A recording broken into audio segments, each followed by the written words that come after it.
হরে কৃষ্ণ।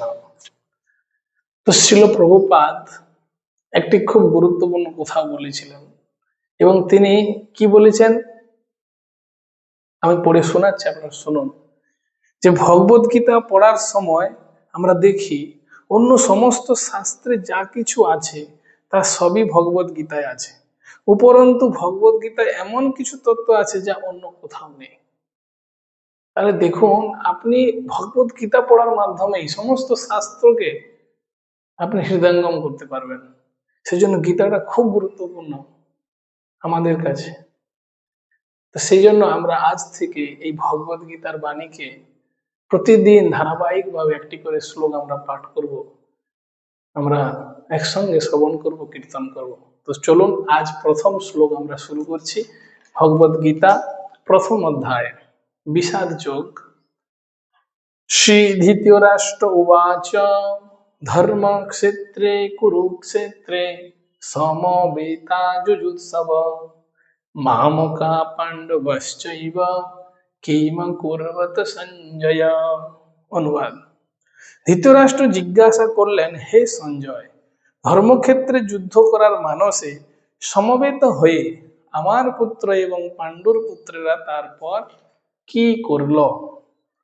তো ভগবত গীতা জাস্ট এখন এই অধ্যায় শুরু হচ্ছে না, ভগবত গীতা দ্বিতীয় অধ্যায় থেকে শুরু হবে।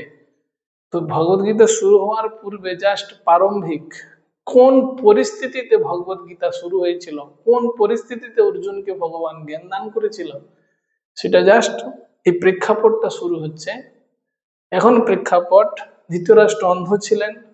ধৃতরাষ্ট্রের সামনে স্বয়ং ব্যাসদেব তার শিষ্য সঞ্জয়কে মাধ্যম করে তাকে দিব্য দৃষ্টি দান করে কুরুক্ষেত্রের দৃশ্য তিনি ধৃতরাষ্ট্রকে শোনাচ্ছেন। তো এখানে ধৃতরাষ্ট্র জানতেন তার পুত্রেরা অধার্মিক ছিল, পাণ্ডবেরা ন্যায়পরায়ণ ছিল, ধর্মপরায়ণ ছিল, এটা তিনি জানতেন। তথাপি তিনি পাণ্ডবদের পক্ষ অবলম্বন না করে তিনি তার পুত্রদের অবলম্বন করেছিলেন। কেন? কারণ জানা সত্ত্বেও তিনি অধর্ম করেছিলেন।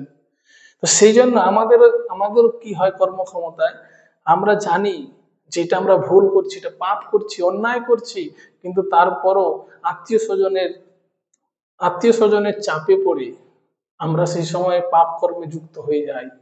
সেই জন্য আমাদের জানা উচিত, এবং প্রভুপাদ বলছেন যে আমরা জানি আমাদের পাপ কর্ম করছি, তাও আমাদের আত্মীয় স্বজনকে ছাড়তে আমরা পারি না। সেই জন্য আমাদের কর্তব্য হচ্ছে সঠিক জিনিসটাকে জেনে ভক্তিময় জীবনযাপন করা। আগামীকাল আমরা শ্রবণ করব যে সঞ্জয় এই প্রশ্নের উত্তরে কি বলছেন, আপনারা শ্রবণ করবেন। হরে কৃষ্ণ।